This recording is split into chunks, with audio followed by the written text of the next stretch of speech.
একটি গ্রামে এক শাকচুন্নি বসবাস করত।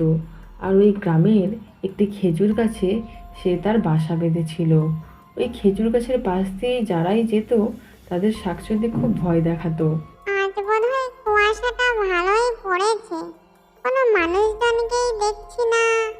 যাই, এবার আমি আমার জন্য একটু খাবার খুঁজে আসি, দেখি কি পাই এই শীতের সকালে। শাকচুন্নি গাছ থেকে নামতে গিয়ে দেখে একটা লোক গাছে চড়ে হাঁড়ি বাঁধছে। তা দেখে শাকচুন্নি বলল, আর এত সাহস হলো যে আমার কাছে হাঁড়ি বাঁধতে এসেছে? ও কি জানে না যে এই গাছে আমি থাকি? দাঁড়া, বেটাকে আজ মজা দেখাচ্ছি। বাবা, কলসিতে কি আজ অনেক রস হবে? মা তো বলেছে আজ খেজুরের রস দিয়ে পিঠা বানাবে। আজ না মা, অন্য আরেকদিন। হাতে এখন টাকা পয়সা নেই। যা রস পাবো তা বাজারে বেচে বাজার করতে হবে। ঠিক আছে বাবা, তাই হবে। আজ বেটাকে ছেড়ে দিলাম, অন্য কোনো দিন এখানে ঘুরতে আসো, বেটার ঘাড় মোটকে খাবো। নেহাত বাচ্চাদের ভয় দেখায় না, না হলে দেখাতাম মজা। তাছাড়া মানুষজন এমনিই এদের সতর্ক করে দেবে আমার ব্যাপারে, আমায় আর কিছু করতে হবে না।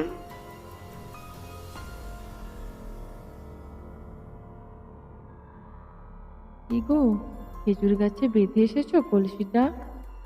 হ্যাঁ গো, কাল সকালেই গিয়ে নিয়ে আসবো। কোন খেজুর গাছের কলসি বাঁধার কথা বলছো তোমরা? আরে কাকিমা, আসুন, বসবেন, আসুন। ওই তো ওই পুকুর পাড়ে যে একটা বড় খেজুর গাছ আছে না, ওই খেজুর গাছটার কথাই বলছিলাম। কেন, ওই গাছের কি কোনো মালিক আছে নাকি? তাহলে ওনার অনুমতি নিয়েই না হয় কলসিটা বাঁধতাম। মালিক? ওই গাছের মালিক তো ওই গাছেই থাকে। এক ভয়ানক শাকচুন্নি। ও মানুষদের আক্রমণ করে। তোমরা আর গাছ পেলে না হাঁড়ি বাঁধতে? কোথায় বুড়িমা? আমি তো তুতুলকে নিয়েই গেছিলাম, ওই কাউকে দেখলাম না তো। জানি না বাপু, তোমাদের সাবধান করলাম। পরে কিছু হলে আমায় আবার বলতে এসো না। আমি চলি আজ।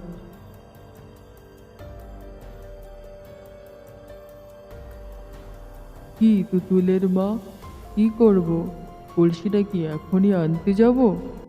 ওই কলসিটা ছাড়া তো আমাদের আর কোনো কলসিও নেই, আর টাকা পয়সাও নেই যে একটা কলসি কিনবো।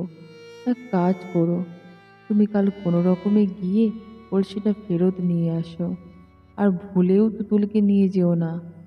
ভেবেছিলাম সব কিছু ভুলে গিয়ে আবার এই গ্রামে এসে নতুন করে জীবন শুরু করব। কিন্তু আমাদের বোধহয় কপালটাই খারাপ। তুমি অত চিন্তা করো না, কাল সকালে গিয়ে আমি হাঁড়িটা নিয়ে আসবো। হতেও পারে গ্রামের লোকজন মন গড়া কথা বলছে। হ্যাঁ, তুমি ঠিকই বলেছ। নিয়ে এসো কাল কলসিটা।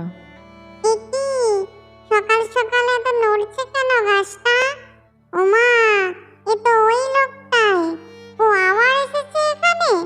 আজ ওই বেটাকে মজা দেখাচ্ছি, এক ধাক্কা মেরে ফেলে দেব ওকে, তাহলে এই ত্রিসীমানায় আসার কোনো সাহস পাবে না। না, আমার বাবাকে ফেলো না। বাবা, তুমি ওপরে তাকিয়ে দেখো একবার। ওপরে? কি ওপরে দেখবো? ভূত! ভূত! ভূত! বাঁচাও! বাঁচাও! দয়া করে আমার বাবার হাত ছেড়ো না, আমার বাবা পড়ে যাবে, ব্যথা পাবে, প্লিজ ছেড়ো না। ঠিক আছে, আজ তোর মেয়ে ছিল বলে তোকে ছেড়ে দিচ্ছি, না হলে আমার হাত থেকে তোকে কেউ বাঁচাতে পারতো না। ধন্যবাদ, আমার ভুল হয়ে গেছে, আমায় ক্ষমা করে দিন। আমি তো শুধু আমার ওই কলসিটাই নিতে এসেছিলাম, শেষবারের মতো নিতে এসেছিলাম, আর কখনো আসবো না।